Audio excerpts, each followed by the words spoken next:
As many of you know, I have many controversial guests, so that comes at a cost of being demonetized everywhere. So if you want to support the program, go to fightbackpodcast.com, and I have all kinds of merch on there, whether it's jiu-jitsu, fighting, political, and other accessories. And thanks for the support.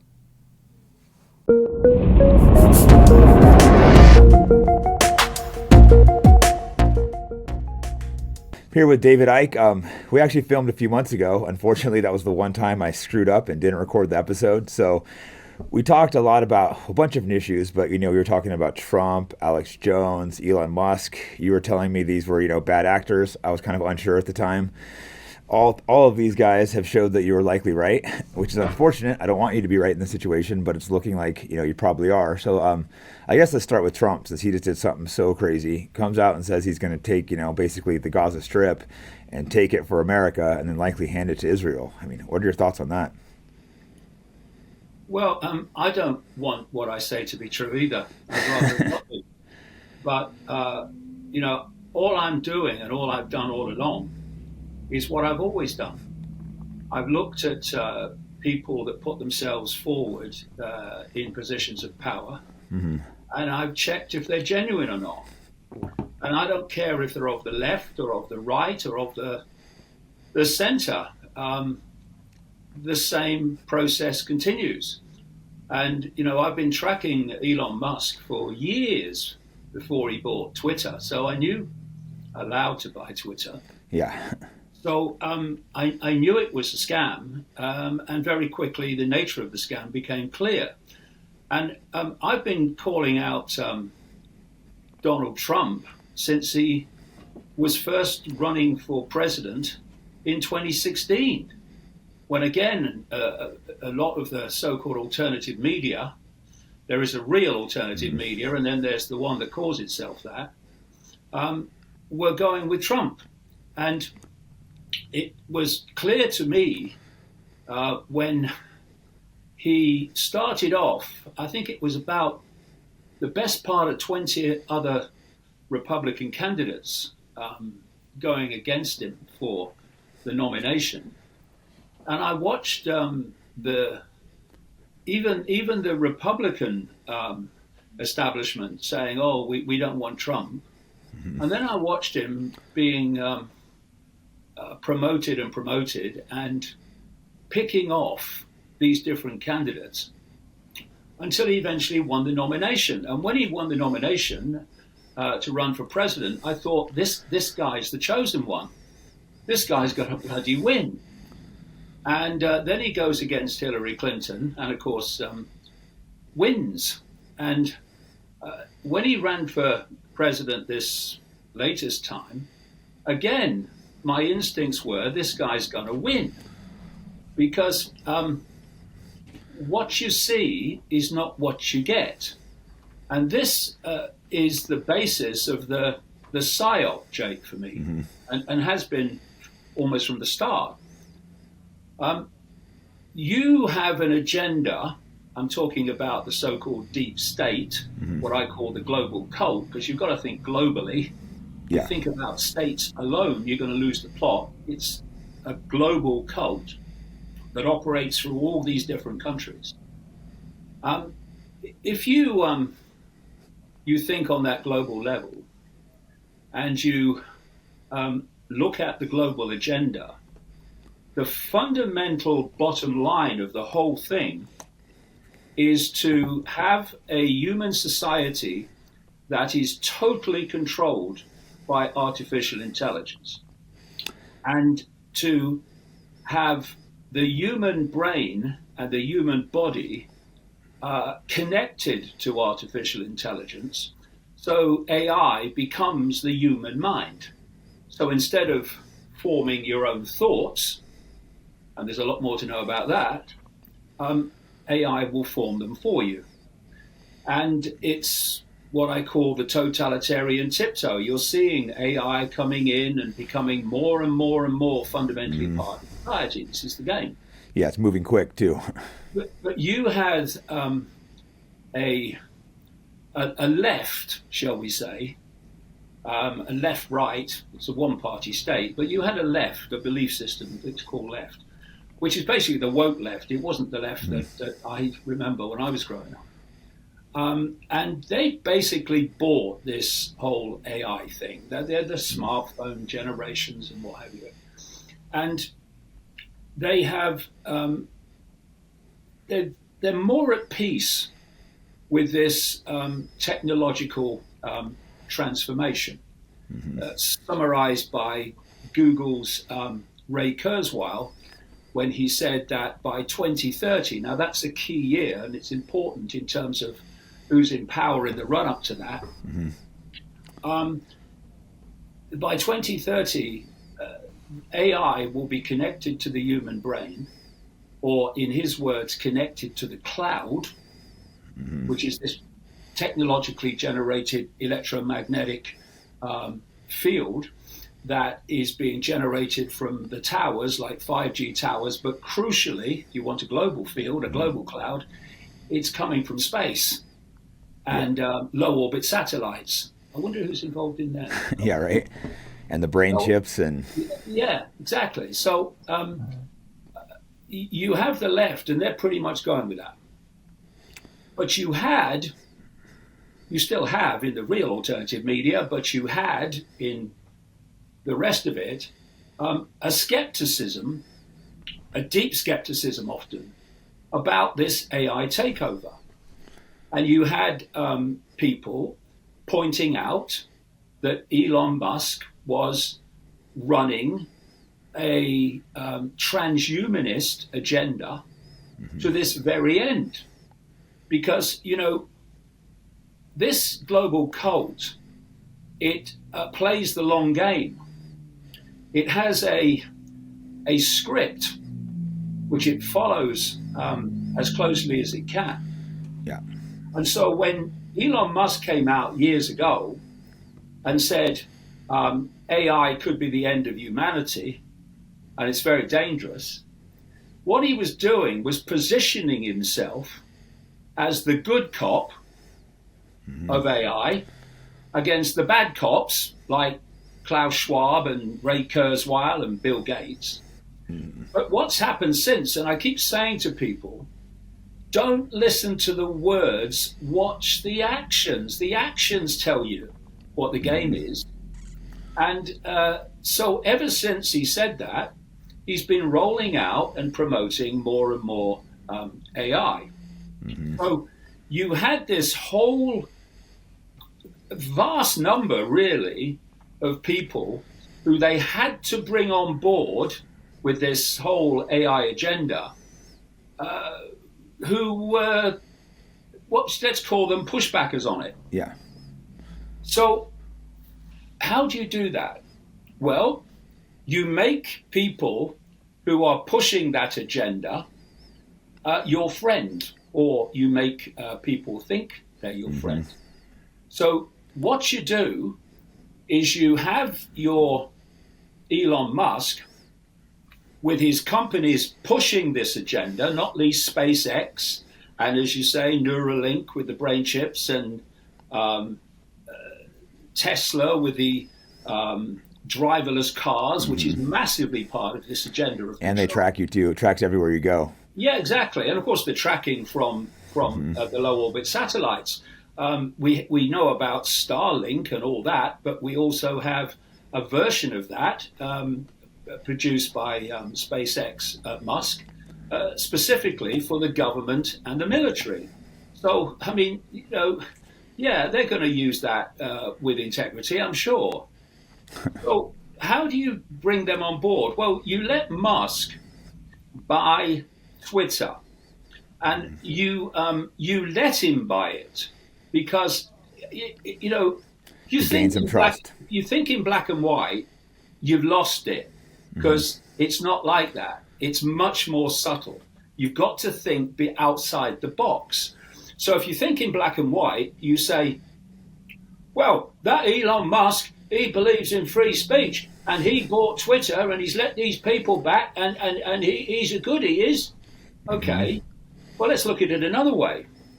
Before Musk was allowed to buy Twitter, with people like Saudi Arabia and Qatar and Pete Diddy, by the way, you you had Twitter quite openly controlled by what people call the deep state. It was dictating what could be said and what couldn't. And so then Musk, when he bought it, brought out these Twitter files, only a few of them, by comparison with what was available, and said, look, before me, Twitter was doing this and they were censoring everybody. Okay. So the question then is, so the deep state had control of Twitter. It had everything it wanted. It was deciding what people could see and not see. Yeah, absolutely. So why did they sell it, allow it to be sold to Musk then, who was claiming to be a free speech absolutist? But clearly, as you've experienced... Yeah, he's already been, I'm one of the guys, I'm the guys on his hit list, so I know. Yeah, exactly. So there should be no hit list if you really believe in free speech. Yeah, free speech be free speech. It shouldn't be certain opinions aren't allowed to be spoken, and clearly they don't like my opinions. Exactly. He doesn't. I'm sure he doesn't like mine. But the point being that once he had bought Twitter and allowed some people back, suddenly there was a transformation in the attitude of what I call the mainstream of the alternative media, which I think has been hijacked by some people, a considerable number of people since COVID, towards Musk, in the sense that suddenly he was getting a free ride. Suddenly they weren't talking about his transhumanist agenda anymore. They weren't talking about what SpaceX was doing in the sky with low orbit satellite. They weren't talking about Neuralink in the same way. And he's been, therefore, turned into some kind of God king that must not be criticized. And so I'm watching this and I'm thinking, yeah, I can see what this psyop is in terms of Musk.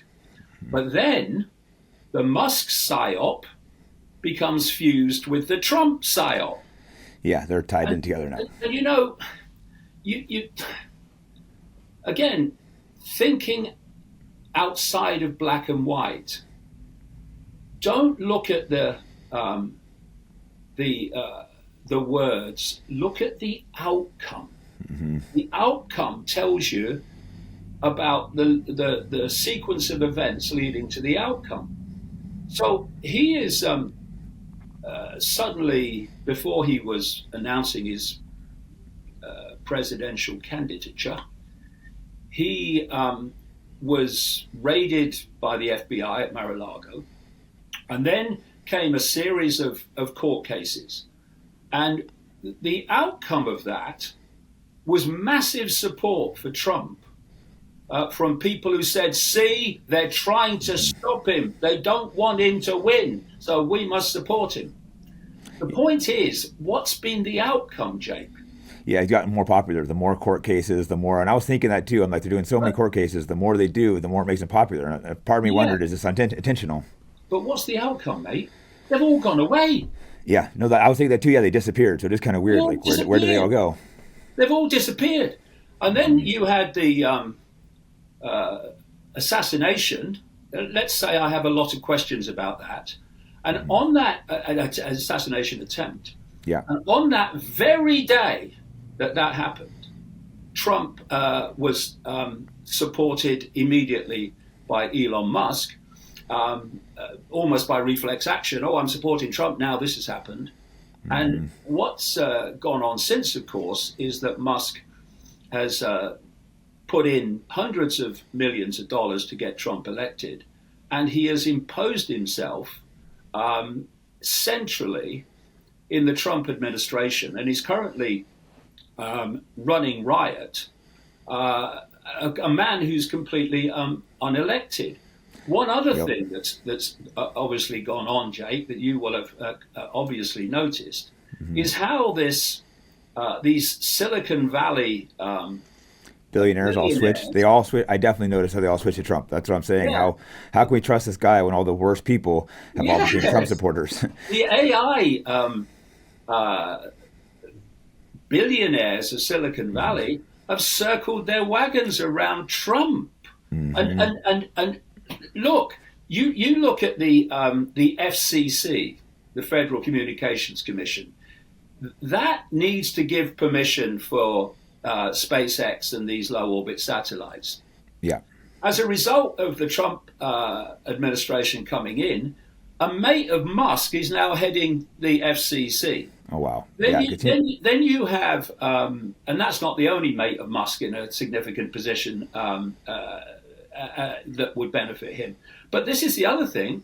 You know, the PayPal mafia, as it was called, or is called, this is Peter Thiel and Elon Musk and a guy called David Sachs. David Sachs is another billionaire who is a mate of Musk and who has Trump appointed as his AI and crypto czar, David Sachs. Then you've got this guy, Mark Andreessen, who blocked me on Twitter, even though I never mentioned him on Twitter before then. And he's pushing the whole agenda as well, saying, well, how great AI will be. And then, of course, even quicker than I expected, Jake, to be honest, within days, was it 2 days of the inauguration, he wheels out Larry Ellison and Sam Altman to push this potentially $500 billion Stargate AI. Yeah, and what's that going to do? I was a little confused exactly what's that supposed to do? Just make AI all powerful? The key to it, mate, is the data centers. The centers that process the data, because you're going to have a fantastic amount of data when you've got AI running the show, and you're going to need an enormous amount of electrical power, because this is why people like Microsoft are taking over whole bloody nuclear power stations to power this operation, while they're telling us we've got to get by on windmills. So you have this AI takeover, and this connects into what Musk is doing and Trump is doing in firing all these employees, government employees. Oh, because AI will take the jobs. AI is going to take over, and of course, you stop dealing with humans and you start dealing with AI. Well, AI is not going to listen to you. No, it's going to tell us what to believe. Tell us what to believe, what to think. It seems like it's going to be the next generation coming up. They're not going to think for themselves. AI is going to tell them something, and they're just going to believe it. Well, that's happening already. To be honest, if you look around, how fast things like ChatGPT have taken over, and Grok, and all these things, where people are getting their information from. Yeah, and they lie all the time. You can catch it lying. They lie. Yeah, like you can catch them lying, and sometimes they'll be like, "Oh, I'm sorry, I didn't realize that information." It's like, it's weird. They're programmed to lie about certain topics. But the other point is, Jake, is what I said in the run-up to Trump coming to power in the weeks before, is what we're going to see, and you can see this on videos to confirm it. I said, what we're going to see when he gets into office is a blitzkrieg of reasons for the MAGA base to think we're winning. Because and so we've had this, unprecedented machine gun fire of executive orders. So many, I'm sure lots of people have no idea what's in lots of them, because there's another one along in a minute. But the point is that that is exactly what's happened. And the idea, I think I said this in our chat that wasn't recorded, the idea is to get the base, the focus, to look in that direction. We're winning. Look, he's doing this, he's doing that. And then the real agenda plays out behind that smoke screen. Yeah, so they do small. Yeah, they do small things that are easy to undo that look like wins, but those wins are tiny little wins they could take away like that, and they're really doing the big stuff. That's what I'm looking at, like these small things, and they're doing big things, And then that's exactly right. And there also seems to be a big connection to all Trump's people in Israel. Like, I don't quite understand, like, building the third temple and taking the land in Greater Israel. It seems like a lot of people Trump are putting in, like, truly believe this stuff. Well, I could talk at length about that, because I've been following this story for literally decades. Yeah, it's in the last couple of years I started following it. I'm still trying to. There's so much going on in the process. I'm trying to figure out what's true, what's not. But it seems like there's definitely Right. something there. And these people seem like they definitely want to take the land and build the temple. And Yes, they do. But this is the thing. I think it was Henry Kissinger who said, it doesn't matter, I'm paraphrasing, it doesn't matter what's true. It's not that matters. yeah, It matters what people think is true. And that's the whole basis of the conspiracy, which is the manipulation of human perception. So if we look at Israel, Israel has had an agenda because, like I say, this global cult plays the long game. So it would have known in the 1800s, in the 19th century, that Israel was going to be created in the 20th century. They would have known that. That's how long the game is. This is how people like George Orwell could predict in 1984 technology that's only now happening. This is how Aldous Huxley could predict technology in 1932 in Brave New World that's only now coming online, yeah, or coming into the public arena anyway. And so you look at Israel, and what they're doing is pulling the Jewish population and crucially pulling the Christian population, or much of it, into support for what is happening in Israel, because they are relating it to the Old Testament of the Bible, and they are giving the impression that God is making it happen when they are making it happen. So things go on in relation to Israel, and people say, "Oh, yeah, this is in the Bible. They predicted this. It's the Antichrist is coming, and then the Messiah and all that stuff." And so they make it seem as if it's happening, and they get tremendous support from people that support the Bible in relation to that. So the idea eventually is to demolish the Alaska Mosque on what Jews and Christians call Temple Mount, and replace it with the, quote, third Solomon's Temple. And so the prophecies talk about a red heifer born in Israel and never carried a yoke on its back and all that stuff. So they've made that happen. And if you had said what I've just said about demolishing the Alaska Mosque and replacing it with the Solomon's Temple just a few years ago, or less than a few years ago, then it would have been immediately dismissed, because people have said, understandably, can you imagine the hell that would break out if they tried to do that with a Muslim population and everything like that? But now look at it. yeah, You've got the West Bank that is under siege currently from the Israeli army and settlers. The annexation of the West Bank given over to Israel is coming during the Trump administration. It's been already purchased by Miriam Adelson in a $100 million donation. And Gaza is, to quote Trump, a demolition site.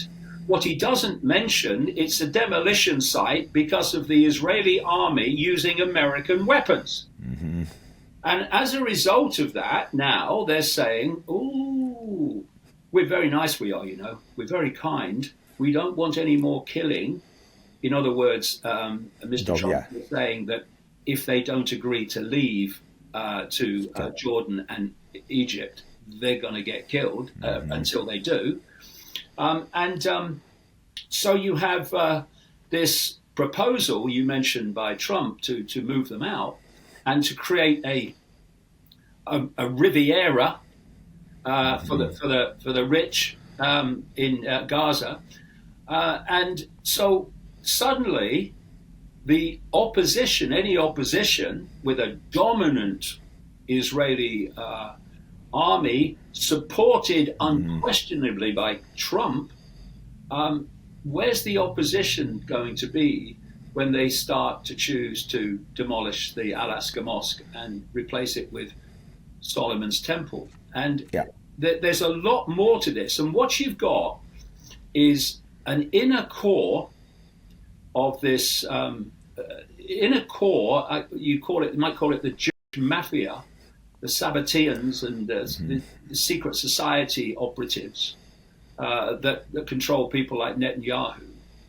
Not that he needs much controlling; he's a willing follower.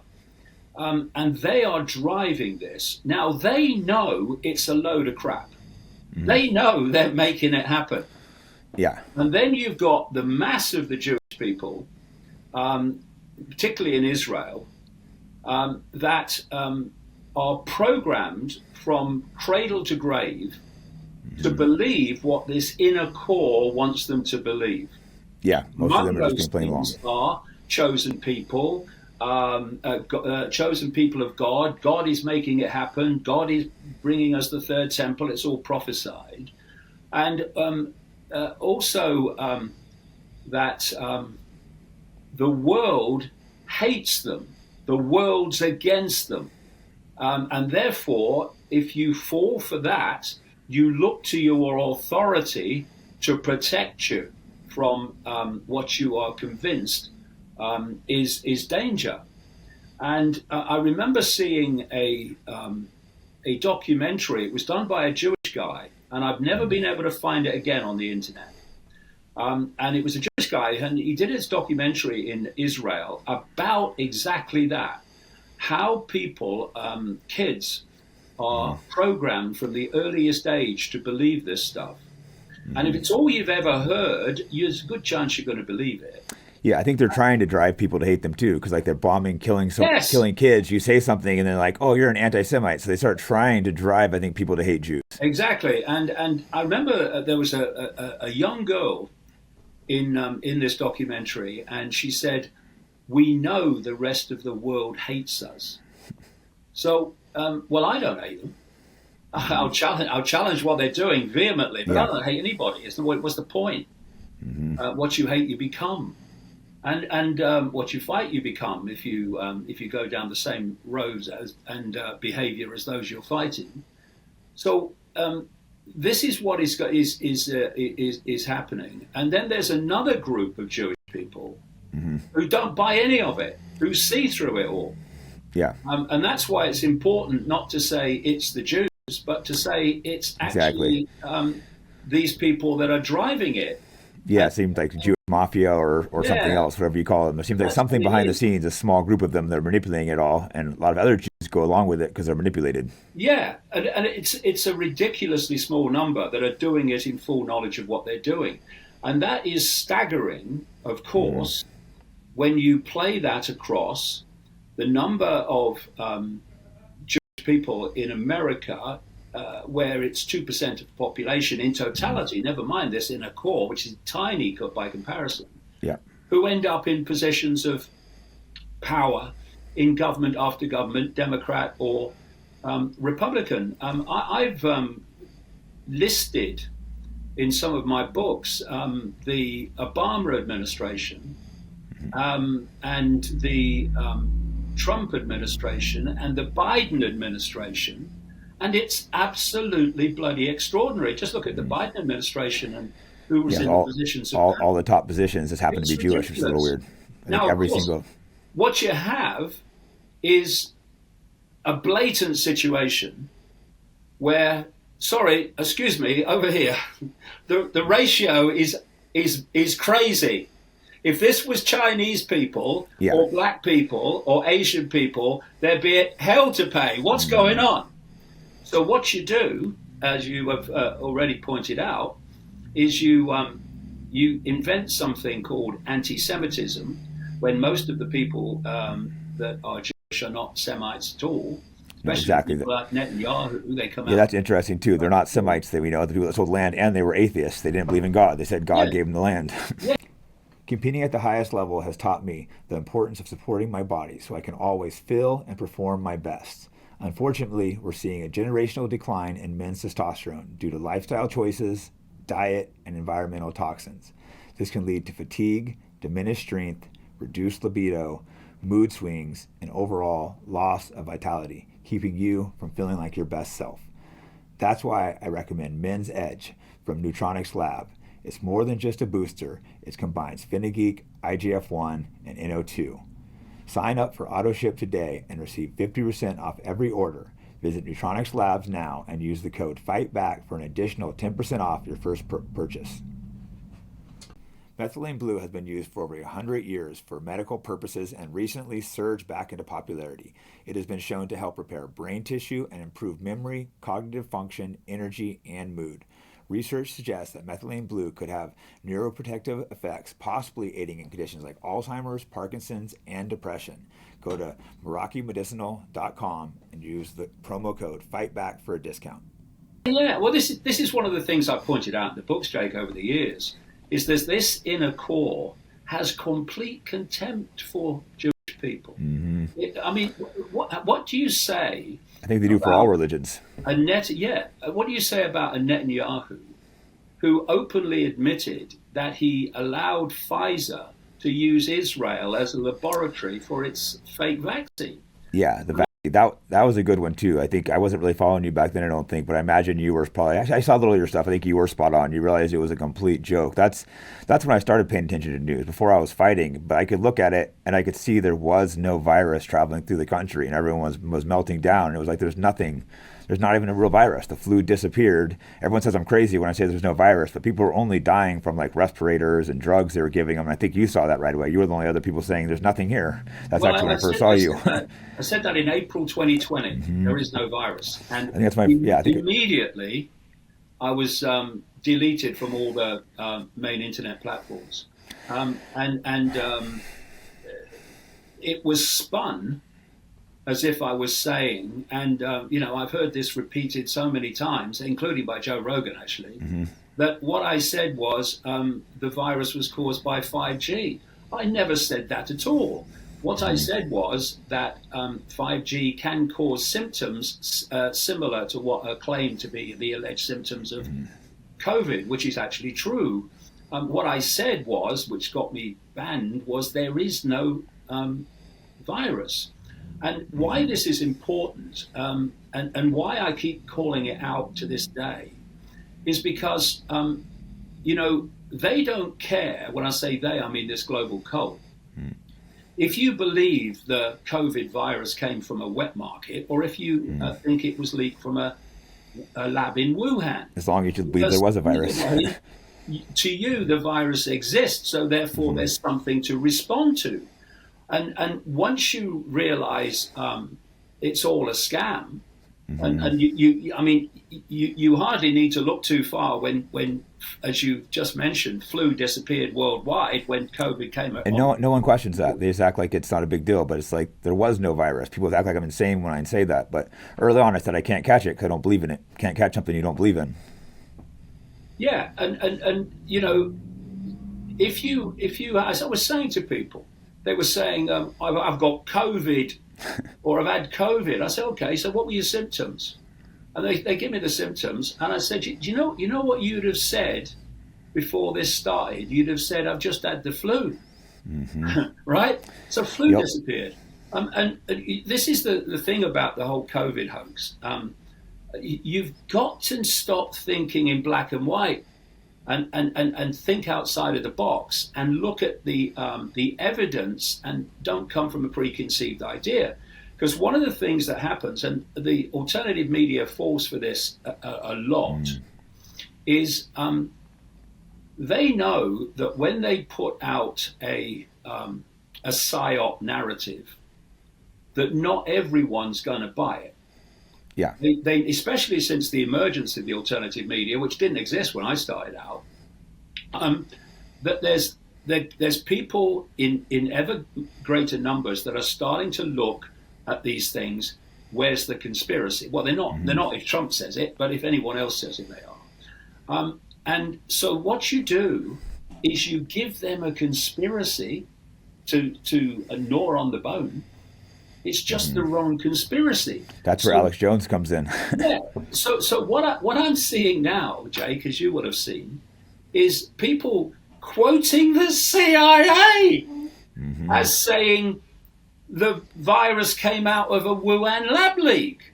Sorry, this is the CIA you've been criticizing and exposing for years and years and years, and now you're quoting it in support of what you're saying, because that's that. But again, believe in the virus, and then they can play it again. Believe in that the virus was a bioweapon, and then they can play it again, and justify the actions. But once you realize there never has been a COVID virus, you see that the fake vaccine was irrelevant. You see that the lockdowns, the masks, all of it were completely unjustifiable for something that didn't exist. And when people say to me, "Well, how do they create a virus that doesn't exist? It's ridiculous." Well, They tell you it's there, the news. let's have a look at just very briefly at a few things here. First of all, they were testing if you had the virus with a PCR test, which its creator, Kerry Mullis, a biochemist in America, said cannot tell if you're sick or not. Yep, I saw that. I saw that clip. Yeah. That's not what it's for, and he called Fauci a complete idiot and a moron. Yeah, exactly. So what happens is, in very early January of 2020, just when they're playing this card big time, along comes a guy called Christian Drosten, a virologist out of Germany, with a protocol to use with the PCR test to see if people have got the COVID virus. He later admitted that he never actually had a sample of the, quote, natural virus. He only had a computer program mock-up, which is what COVID actually was. And so within like 24 hours, no time, the World Health Organization, a cult-controlled operation set up by the Rockefellers, 1948, recommended this Drosten protocol to all its member states across the world for COVID. Now, so what happened? You were tested, and this is why they wanted the testing, mass testing everywhere, because the more tests they had, the more positives they were going to get, because this PCR test operates with cycles of amplification. The more you amplify the test, the more positives you're going to get, because they put genetic material in it. And the more they amplify the test, the more pieces of genetic material get accessed or acknowledged by the test, and you get more positives. Now, even Fauci was talking about if you go more than 30 to 35 cycles of amplification with the PCR test, anything above that is basically useless, because it'll just basically what you get is positives all over the place. Well, the National Health Service in Britain and other health services around the world were using 45 cycles of amplification. So they were getting masses of positive tests when there was absolutely nothing wrong with people. They were telling healthy people that they had the virus. They convinced us that you're healthy, walking around, feeling totally fine, and you had a virus, and people believed it. Yeah, but this is why, there's certain things. If authorities telling you something, they're almost certainly lying. All right, that's the way you start off from. Not they're telling you the truth. The thing is, though, they wanted to lock down everybody. Now, in a normal situation, what you do is you isolate people who are sick. Yeah, seems pretty common sense. Done up to that point. But they wanted to lock down everyone because they wanted to destroy the economy, and they wanted to... It did. I don't know about in London, probably the same, but it killed the middle class here. Yeah, they want to create this fascistic mass obeying of They authority. want you to obey, and they want people depressed too, isolated by themselves. I mean, a ton of people got Exactly. hooked on drugs, Yeah. suicide skyrocketed. It was people were not meant to be isolated, to be stuck in your Yeah. house telling you can't go around. I can't, it was shocking people complied. But on one level, it was a test to see how compliant the population Hmm. actually was, for future reference. So And we, anyway, so what they had to do, how do we lock down everybody when they're not sick? Oh, I know. We'll invent this idea of asymptomatic um, passing on the virus. So you may be fine, you may be wonderful, you may be running the 100 meters in 9 seconds or something, yeah, but you're but sick. you're sick and you could pass it on. And so this justified the lockdown of everyone. And then, of course, they needed deaths. Oh, they needed the perception of deaths. And so they invented this ludicrous idea that if you died of any other cause within Hmm. 28 days, sometimes more, Yeah, of having a positive COVID test, then COVID-19 went on your death certificate hmm. and went on the figures, the data. They were also using those putting you on those breathing things. Once you're on those, you use the ventilators. You rarely survive once you're on those. Especially if Yeah, you're already sick, they put you on those. People rarely survive. So they were never see killing life. Well, thousands of people. this is another point, Jay. One thing I will mention is this coroner in one of the counties of America Hmm. who went public with the fact that a fifth of her COVID deaths, I think it was a fifth, um, actually died of gunshot wounds. But COVID went on their death certificate.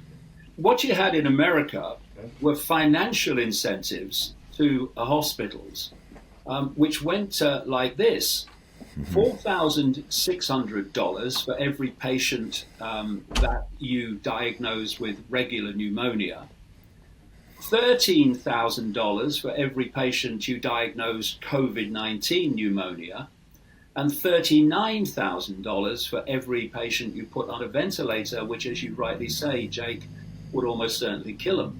So, what I'm saying is, when you see the flu disappearing, when you see the manipulation of the COVID test to get the cases, the manipulation to get the alleged deaths, and the financial incentives, and all these things together, you do not have to do that if you have a real virus, or in the alternative media's version of events, a real bioweapon, because it just does its thing without any help from you.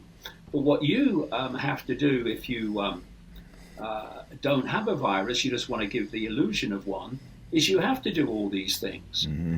And I would say this, Jake, as well about this.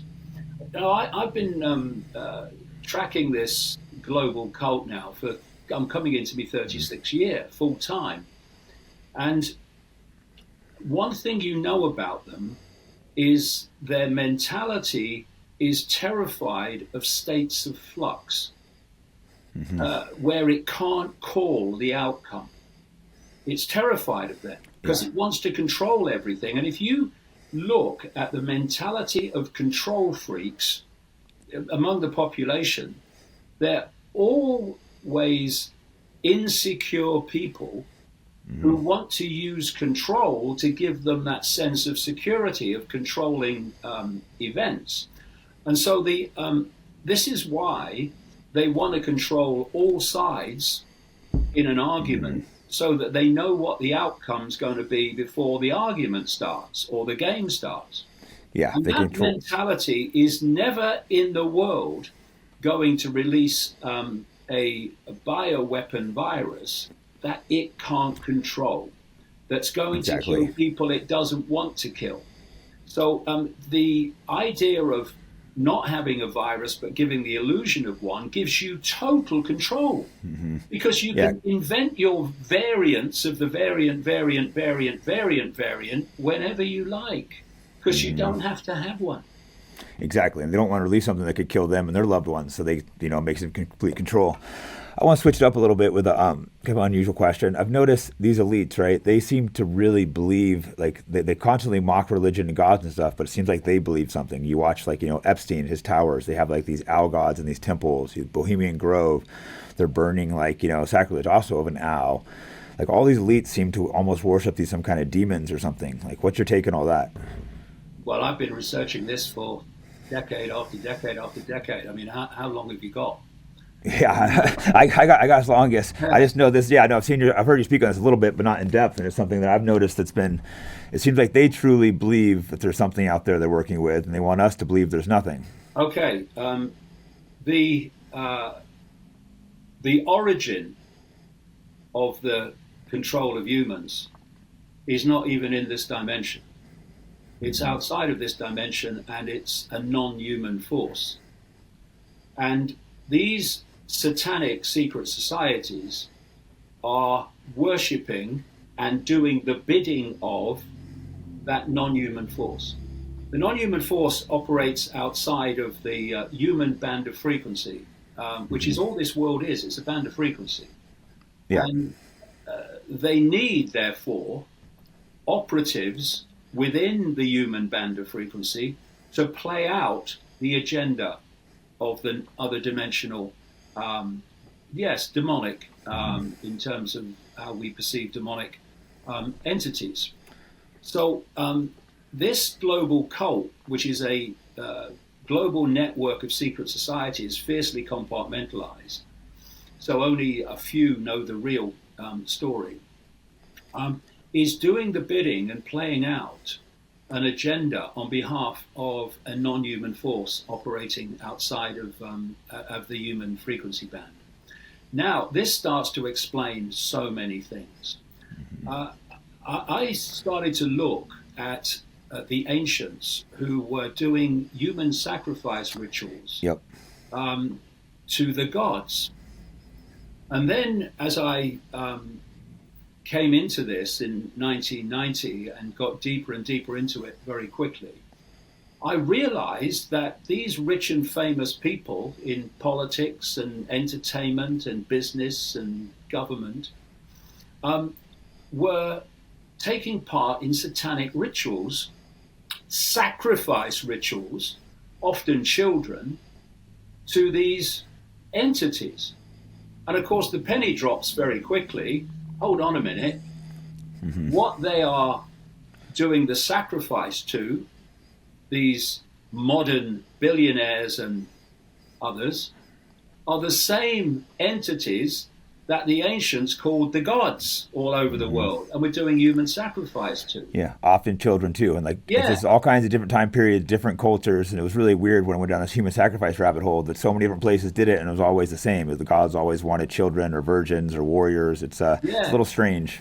Young virgins, sacrificing young virgins to the gods, what's that? It's code for children. And vast numbers of children. I was researching this in the 1990s. The number of children that go missing every year is absolutely fantastic. People relate the number of children to go missing to the number of missing children stories in the news. But outside of the news, vast numbers of children go missing. They end up in these, a lot of them end up in these cults. And so, the question, well, this is getting deep. The question then comes, well, why do these gods want sacrifice? Well, when the Morpheus character in The Matrix held up a battery and said, the Matrix is a computer-generated dream world designed to turn humans into one of these. Yeah. Well, he was speaking in a apparently fictional movie a profound truth, because what these entities are doing, not far out of the human reality, interpenetrating it actually, is feeding off human energy. It's been given the name by some insiders as Loosh, this overwhelmingly low vibrational energy, which means that the more suffering, the more fear, the base foundation of this Loosh, fear, the more deprivation, the more depression, etc., that humans are generating because of the way society works, the more of this low vibrational energy is being absorbed by these entities. It's been long established by even mainstream science that every time we think and every time we feel emotion, we're giving off frequencies that relate to the nature of the thought and the nature of the emotion. So things like joy and love and happiness are high frequencies, and depression and fear and struggle and all these other things, like resentment and hatred and what have you, they're low, slow frequencies, and they are overwhelmingly, not totally, but overwhelmingly what these entities feed off, because they themselves are in a low vibrational state. Otherwise, they wouldn't be doing what they're doing. And so the more misery, fighting, conflict, war, depression that can be generated by this global cult representing that non-human force, the more energy sustenance they have to absorb. Now, what's interesting, I mean, I could just talk about this forever, is that when you say you feel it, you're in an emotional state, a real low emotional state, anxiety or whatever, you see by the body language of the person that it's a low vibrational state they're in.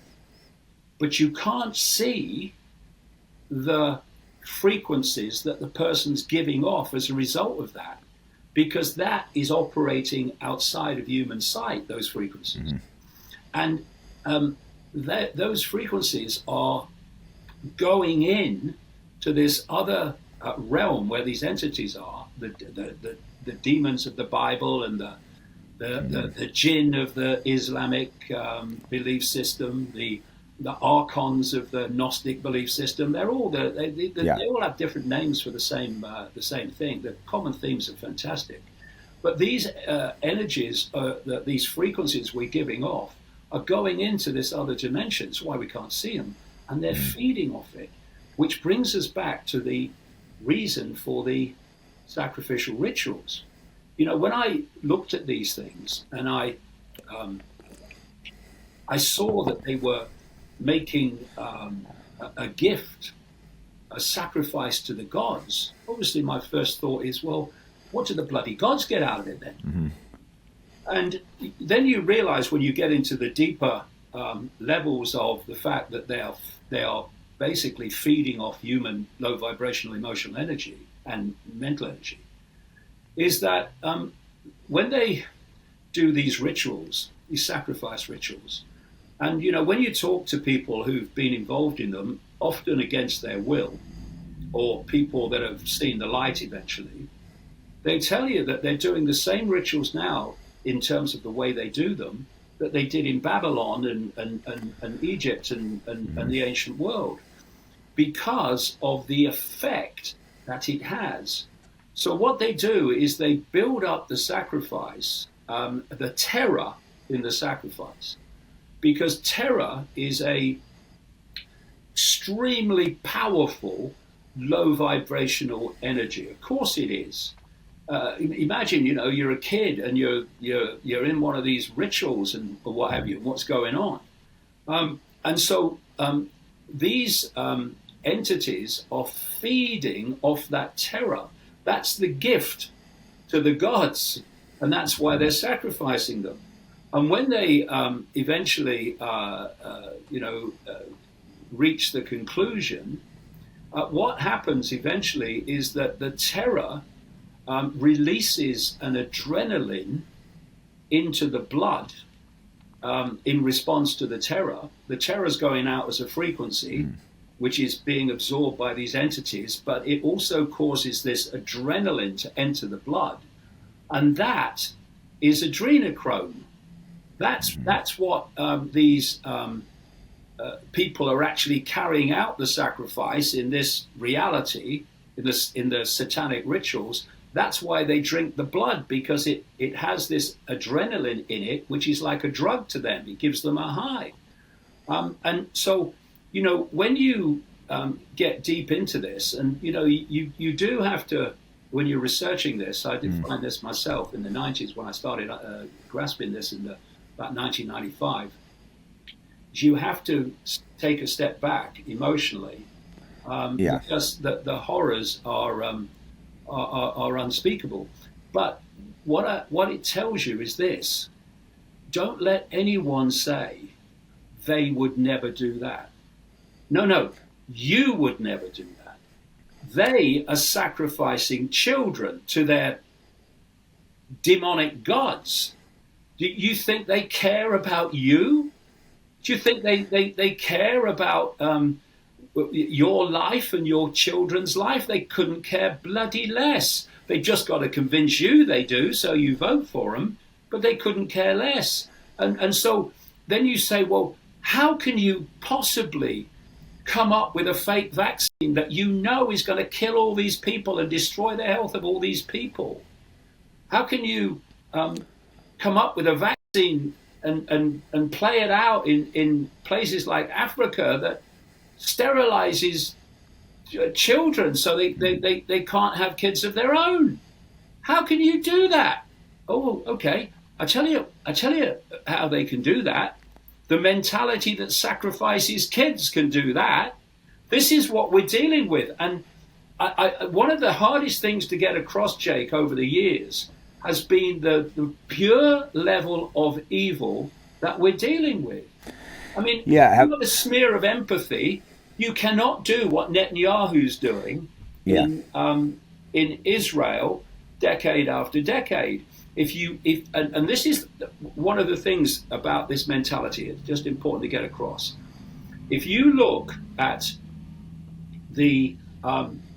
it's called the hair test, named after the guy who invented it, of traits. And if you have enough of them, you are officially a psychopath. And the top two traits are lack of empathy, number one, and lack of compassion. Now, empathy, I say, is the fail-safe mechanism of human behavior. If you have empathy, you can put yourself in the position of those you're affecting. That impacts upon your behavior and what you'll do, because you can put yourself in the feelings of those you're affecting.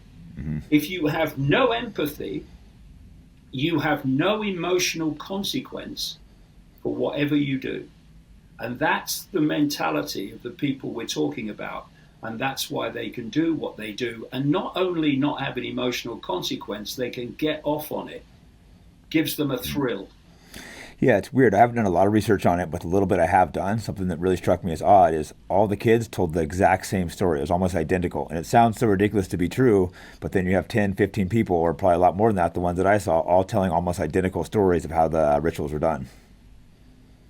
Yes, and, I keep going on about it, but I've been doing this a long time. And I've met so many people over the last 35, 36 years that I've been able to cross-reference so many things that on first hearing seem far out and outrageous. But I've been able to cross-reference them in different parts of the world to see that it's going on. And because it's a global cult that operates globally, it's important to hold that, not get caught in the state level alone, because it's a global operation. It's happening everywhere, all over the world, the satanic rituals and stuff. Yeah, I know, it's really weird. So when did you start tracing it back to? How far back have you been able to trace it, like the origins? Well, you can get it comfortably back to ancient Babylon and Sumer and ancient Egypt. And you can track it through the Roman Empire and up into, thanks to the Roman Empire, and later into Northern Europe. And where the whole thing was global before, because, of course, these sacrificial rituals were going on all over the world. The Aztecs were massive there, too. Yeah, that's kind of interesting. But where the real concerted, controlled global agenda really kicked off was with the the European countries who colonized the world, not least Britain. They said the sun never set on the British Empire, so vast was it. And Britain is such a center, a global center of this global cult. When you think the British Empire, and you see the scale of it, and then you see the size of Britain, I mean, it's ridiculous. But because the cult was centered in Britain, you had that empire coming out of there. And so what happened is all these countries, the European countries, which by then were cult controlled, they then went global. They went all over the world, took over all these countries, and put their global cult agenda in place. Now, what then happened, and this was a real sleight of hand, which is why it's so important not to think in black and white. You saw this period of decolonization when the European powers rolled back their colonies, and it seemed as if these former colonies had been given independence. But what happened is they left out in those countries these various bloodline families that operate through this cult, and the secret society network that they put in place during the colonial period. And they've gone on controlling those countries ever since, except it's a much more powerful control. Because when you are occupied by colonists, you know what the situation is. And although you may not know about the global cult, you can look and see who your controllers are in terms of like the British or the French or whatever. And eventually you can rebel against that. But when the control is hidden and you can't see it, and it's covered by something called democracy, where political parties and politicians tell you in an election campaign what you want to hear, so you vote for them, knowing that when they get in office, they're going to do what they plan to do all along, which is what Trump's doing now. Then democracy is irrelevant, because the cult is dictating events and policy, not the population with their vote. But it covers the idea, oh yeah, we've got the vote, we're free now. Well, actually you're not, because the same force is controlling everything. And this is the lesson, one of the big lessons of COVID. How do you have countries all over the world, with very, very rare exceptions, responding to COVID, a virus that didn't exist, in exactly the same way? Because it's all centrally controlled, that's the point. And if we look at Trump and Musk and people like that, purely from an American standpoint, then we're going to not see what they're really doing, because they're playing a part in a global agenda, not just one for America. Yeah, they want the whole world, it seems. I take it the Rothschilds and Rockefellers, those are both two families that I assume were part of the cult. Oof, big time. Yeah, it seems like those two families did a lot of bad. The Rothschilds are absolutely involved in the cult. I mean, that's their religion. And this is the thing. I've said this in a video this week. If you look at Israel as an example, we have a Bible, and a lot of people, Christians, won't like this, but this is my philosophy. Believe what you like. It's none of my business. Just don't impose it on everyone else. Then it becomes everyone's business. You look at the Bible and you look at the Old Testament, and I saw a video this week. This is why I mentioned it, by Russell Brand, in which he was saying that if you're a Christian, that he's become, then you must acknowledge that there is a big connection between Jews and the land of Israel. Well, hold on a minute. First of all, the Old Testament was written by who knows when, and who knows what circumstances. And the books of the Bible were decided what went in and what didn't. You want to read some that didn't, give you a very different view on the world, by the Roman Church, the church created by the Roman Empire. And indeed it was Constantine the Great, the Roman Emperor, in 325 AD at the Council of Nicaea in what is now Turkey, who basically decided the creed, which Christians have to believe to this day. Now, that's fine. Believe it. None of my business. The point is that the Bible the Old Testament is being quoted to justify events in 2025. What are we doing? So the Roman Empire compiled the books of the Bible, decided what went in and what didn't. And the British Empire, controlled by the Rothschilds to its DNA, used the fact of the words and claims in the Old Testament to justify, because the British were massively centrally involved in this, to justify the creation of Israel in 1948. Yeah, it's pretty wild because most of people with their bloodlines aren't even from the Palestine region. Exactly. Or European. But again, what you've got is, okay, believe the Bible is the word of God. Therefore, it can't be wrong. Mm-hmm. So there's some great stuff in the Bible. There's some great stuff in the New Testament. Some great sayings. I absolutely acknowledge that. But because it's the word of God, everything must be true because God can't be wrong. Which means you've got the good stuff and you've got the dross and the misleading stuff, and somehow you are asked to square the circle that all this stuff, even though it's fundamentally contradictory, all of it is true. Mm-hmm. And so you are given this belief in the historical truth of the Old Testament, and this is used to justify ownership, rights, and even look at what Netanyahu has said in some of his speeches to justify mass slaughter of the innocent.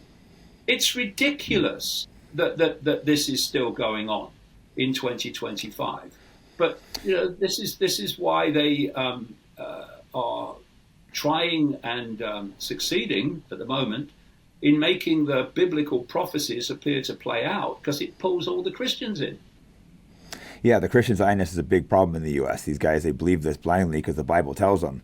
I think the Bible somewhere says they're a synagogue of Satan, too. It says they're blindly believing, and these are people that aren't even from this land. So it's not even the original people that were the original Jews.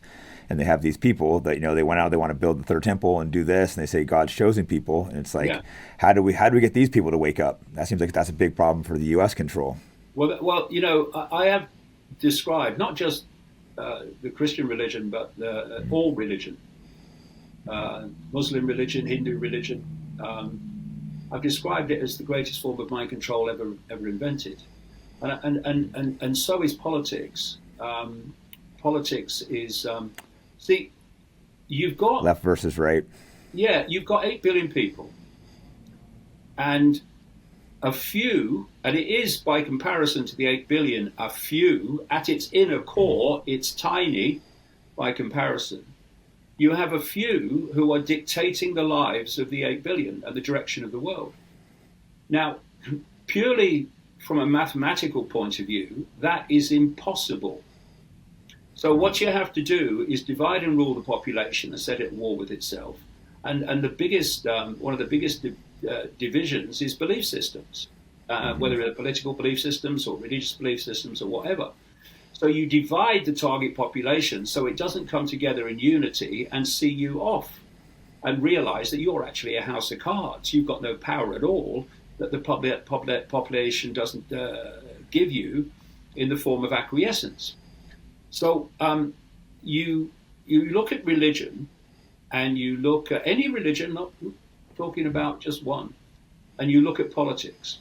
And what that creates is this. This is why I say, if you are a genuine researcher and you are looking for the truth, whatever the truth turns out to be, then you've got to free yourself, first of all, from preconceived idea called belief systems. You've got to be free to go where the information takes you. And if it takes you into some far out places, well, if the information and the evidence justifies, well, go there.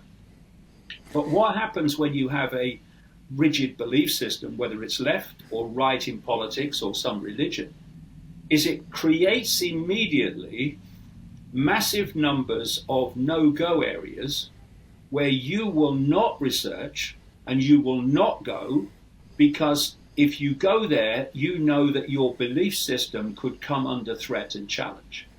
So yeah, the majority of people, they won't go against their party. I've noticed it's like if the party believes it, they automatically believe it, and that's kind of scary. And religion's even more so. Yeah, and that's exactly what we're seeing with Trump. You know, no matter. My question is, what does he and Musk have to do before people start saying, "Well, hold on a minute, what's going on?" Well, a lot of people are, but I mean the real Trumpers.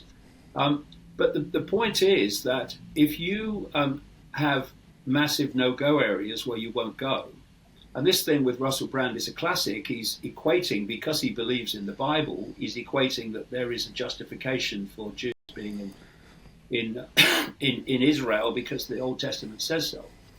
Then there's, first of all, it directs your belief system into certain areas of accepting things that should be questioned. But it creates, excuse me, no-go areas where you won't go. And it's in those no-go areas where the truth lies and enlightenment lies.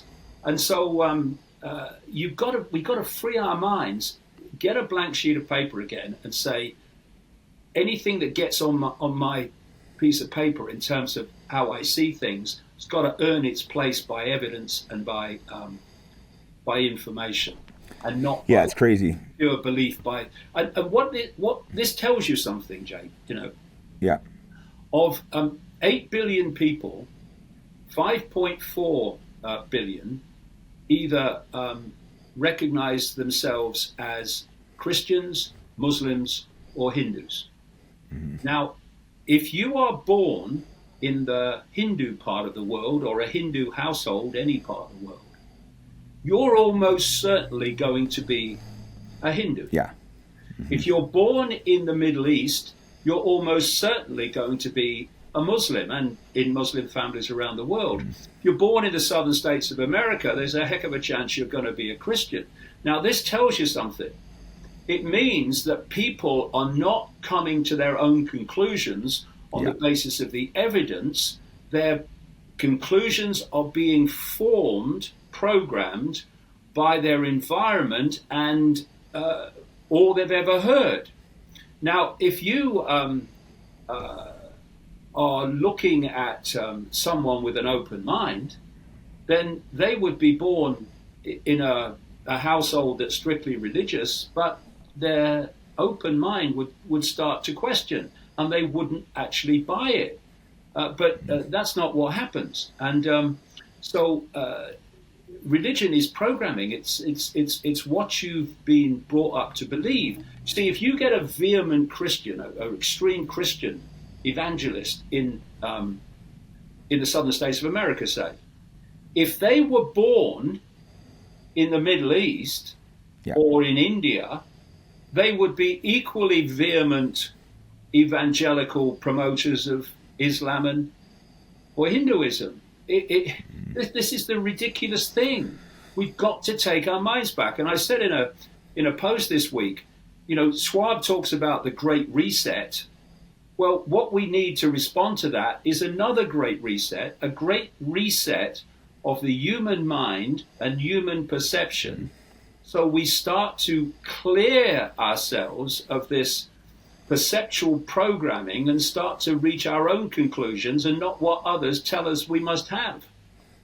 Yeah, I wasn't asked what we can do to fight back against this cult. I think that's the first part of the question right there is, clear our minds. Like, what else can we do?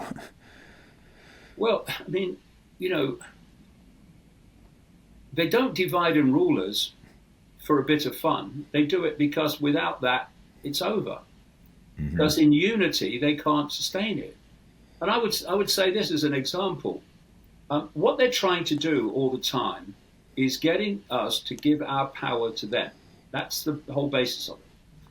So in the days of royalty, you gave your power to one person, the king or the queen, and they ran the show on behalf of people in the shadows. And then they invented politics when people got, they'd had enough royal dictatorship. They gave the illusion of freedom through politics. And what they want is for you to give your power away again. What you do is you, as I said earlier, you have an election and the politicians tell you what they think you want to hear, their particular constituency, so that you'll vote for them. And when you vote for them and you put them in, they do what they plan to do all along, which is invariably not what they said they'd do or wouldn't do. So all the time they're trying to get us to give our power away. So if you look at the Trump situation, I don't know how many people voted for Trump in the last few elections. I guess it was something like 74, 75 million. And what they've done is they've given, and we're seeing this with the executive orders big time, they've given their power away to one man. Now, I have to smile sometimes because I hear, rightly, that the plan is to bring in a technocracy where there's no more elected politicians, just people who are appointed, technocrats, bureaucrats, people who are so-called health experts and so on. And you have a appointed government, no elections. And that's right, that's what they want. But when I look at America and the way it works, particularly as it works now under Trump, more extreme than ever, is it's pretty much already a technocracy. Because you elect the president, and then he appoints these people who've overwhelmingly never seen a ballot box in their life in the positions of power. So it's an appointed government overwhelmingly, led by the president. And through executive orders, he has grasped centralization of power on a level in terms of the executive order number in the short time he's been in office, probably never seen before. And so all those 75 million people have given their power to Trump. And Trump will do what his masters tell him to do, like all of them, whatever party. And yet, what if those 75 million people, instead of giving their power away to Trump or anyone else, said, we're not going to cooperate with our own enslavement one day longer. And we're going to put down our disagreements over religion and politics, and we're going to come together in unity and say, we're not having it anymore. And I've used this analogy many times over the years. Imagine someone comes out of the White House or Downing Street and says, we've had a discussion, and this is what we're going to do. This is what's going to happen. And what if enough people say, we're not doing that? We're not doing that. No, we're not doing it. Where's the power now? The power is not with politicians. It's not even with the cult, ultimately. It's given away by the population in the form of acquiescence. Stop doing it. Stop playing a part. Stop acquiescing to your own enslavement and your kids' enslavement. COVID was a classic. Mm-hmm. If people acquiesced because of what people who lie for a living told them was going on, they didn't question it, they accepted it, and as a result, they were locked down, jabbed, masked, for something that didn't exist. This is how ridiculous it is. And this is why this great reset of the human mind and human perception has to take place. Otherwise, nothing's going to change. Yeah, COVID is a perfect example. It only worked because we went along. We didn't have to put masks on. We didn't have to stay locked up. We didn't have to get the vaccine. I mean, I didn't do any of these things, but the majority of people did. And they would yell at me for not putting a mask on and stuff. But it's like they're the ones going along with it. They're the ones being crazy, not me. And it's a perfect example. We can resist these things. I was in a shop once. During COVID and the lockdowns, and there was this guy. There was only me and this guy and the person serving. I obviously didn't have a mask on. And this guy saw me. He was an old guy, obviously had learned nothing in his life. And he saw me without a mask on, and he literally ran to the other side of the shop and started shouting at me. Yeah, I had the same thing happen. I was in San Francisco at the time. That was the worst place to be. Like, everyone in San Francisco. It just shows.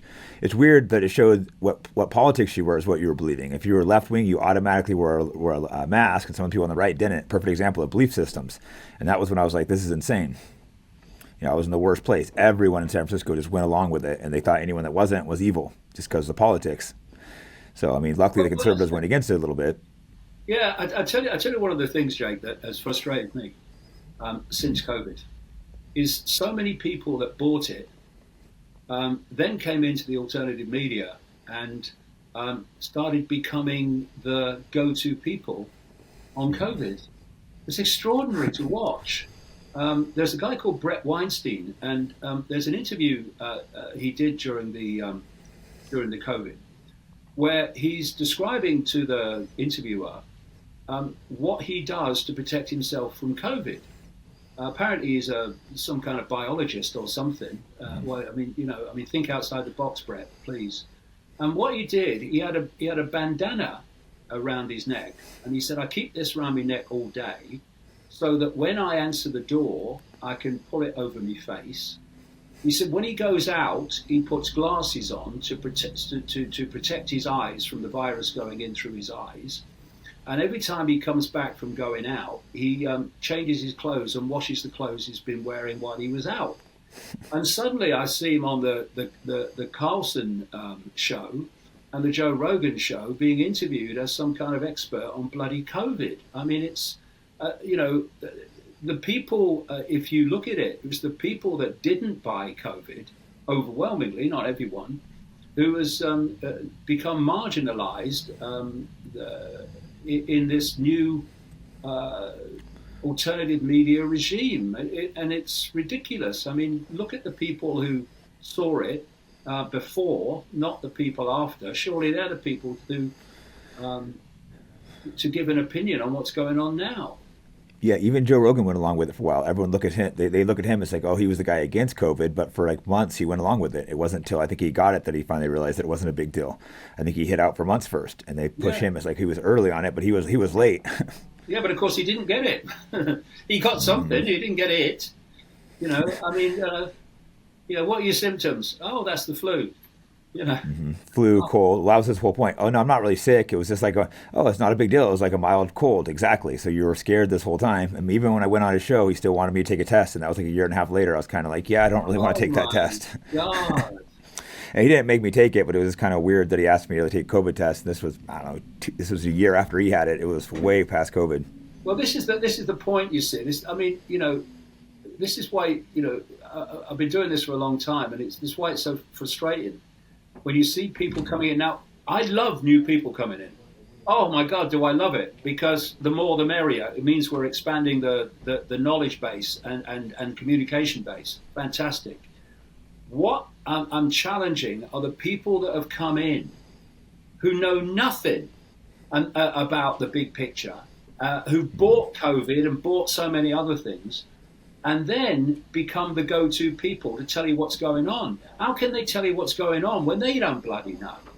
But they get the numbers because they get the algorithmic support and the people. And you're a wonderful example with X. Yeah. If you speak against the narrative, suddenly you are in effect excluded compared with those who get the algorithmic support, and it's blatant. And one of the things about researching this stuff and looking at the world is to understand that just because something looks like it is today doesn't mean it's always going to be like that. So when Musk comes in with X and says free speech and all that stuff, well, first of all, freedom of speech, not freedom of reach, is not freedom of speech. So that told you the agenda straight away. But it doesn't mean that it's always going to be like that. As they chip away and chip away and chip away at what people can say and not say until it becomes just like the old Twitter eventually. Yep. They're suspending more accounts now at Twitter than they were before. Yeah. So, don't judge things by what they are. See where they're going and where they could go. And it's obvious where X is going. It's going towards the social credit system of finance and judgment by what you post and what you don't post and what you can post and what you can't post. It's all a facade, and it's all scary bullshit. And it's not going to stay like it. Well, it's obviously it's less than it was before now. You found that out, but it's not going to stay as it is now either. No, they're trying to be a banking service. I think people are pretty dumb if they use that for your banking when they already have a credit score. I mean, taking away your check marks is kind of a point. If you have the wrong positions, we'll take away your check mark. That's free speech, but you can't have a check mark. Exactly. Well, I think we can. We can wrap up next few minutes. Yeah, people have said to me, I hear it all the time, Musk's a genius. Sorry, I don't agree. I think Musk as the personality of a 13-year-old, frankly, and the idea that he's running all those companies when he's on Twitter all day, posts on Twitter all day, and playing computer games, which he pays other people to make it seem like he's good at them. That's not a man you're going to trust with your money. No. Certainly not what I have, anyway. Yeah, it's hard to believe he's running like 6 different companies or whatever it is. It seems a little unrealistic. So he may be the front man. I don't know. I'm a little suspect. Complete front man. You know what he said once on the Rogan show? He said, I think it was on the Rogan show. He said, 80% of my time is done designing and engineering. What a load of bloody nonsense. And there's no way. He's a con man. He's conning you. And you'll see how much as this Trump-Musk regime unfolds. Yeah, well, anything else you want to add before we wrap up? And where can people find you and everything? Oh, well, they can find me at davidicke.com. They can find me on Twitter as long as I last. For now, yeah. Until he kicks you off. Yeah, I think they're a bit reluctant to have a go at me because of I've been so blatantly challenging them and Musk and stuff. It would be a bit blatant, but anyway, we'll see. I've just gone back onto Facebook after Zuckerberg had his fake Damascus experience in terms of free speech. And again, he's in a catch-22 because if he throws me off again, then he's proving he's a fraud. But the other thing is iconic.com. That's our media platform, and we've got like 500 hours of shows and documentaries and stuff. And I've been involved in a lot of them, and that's a real important thing to me. Yeah, it's funny you mentioned Zuckerberg because he hopped on Joe Rogan. He's like wearing the chain, his hair's done different. He's like, "What's up, guys? I'm one of the bros now." It's like he thinks people are just gonna fall for that. And imagine being dumb enough to believe that, Mr. Free Speech. And he's like, "Yeah, I'm a free speech guy," and people are looking at that, believing him. I mean, maybe he'll leave Twitter. I mean, maybe Facebook will be a little more open, but the guy is obviously full of it. Yeah, he's part of the gang. He's part of the gang. This is the point. You look at Musk, and he seems to be the opposite to Gates, the opposite to Zuckerberg, the opposite to Bezos, and these others, and yet they're all on the same team. And this is the thing that brings it together. See, when you're on the same team and you're trying to control everything, then some of your team is going to be speaking against what you want. And some of your team is going to be speaking in favor of what you want because you're controlling all sides. And what happens in the end is those sides fuse into the same agenda. And that's why suddenly Zuckerberg and Bezos and these other people are given front row seats at the inauguration of Trump, it's because the gang's now coming together with Thiel and Anderson, etc. This is what's happening because they're now going to the final run-in to the AI control of society, hiding behind, we're winning. And you see Alex Jones going right along with it too, which is interesting. It's like, was he always a fraud, or was he legitimate and then turned to them? It's hard to say. Well, I can't believe the level of sycophancy that Alex Jones has now descended into. It's absolutely extraordinary. I heard him say the other day about the Trump idea of America taking over Gaza and moving the Palestinians into Egypt and Jordan.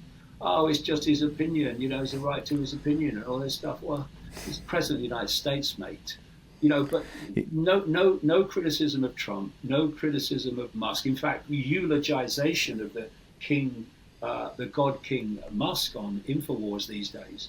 And when you look at how he's railed against so much over the years, and now he's supporting and promoting the very thing he railed against.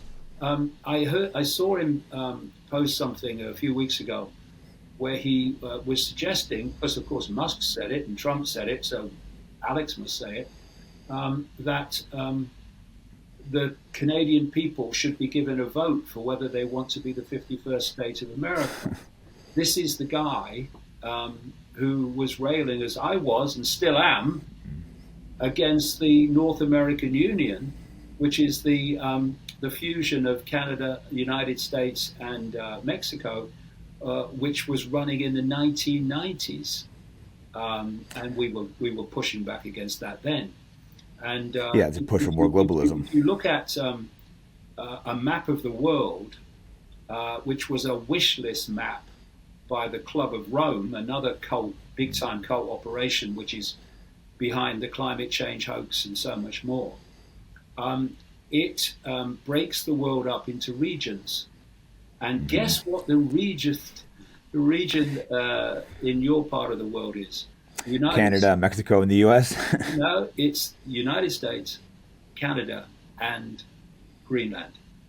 Greenland, oh really? And now Trump, that's so weird because that's where Trump's saying he wants to take. Yeah. Interesting. Yeah. What a shocker. America first, but imperialist first, really. Yeah, but Greenland and Gaza Strip, I know it's so ridiculous. So, well, anyways, thanks so much, David, and hopefully we'll talk again sometime. Yeah, real pleasure, Jake. Thanks very much for asking. Great. Good one.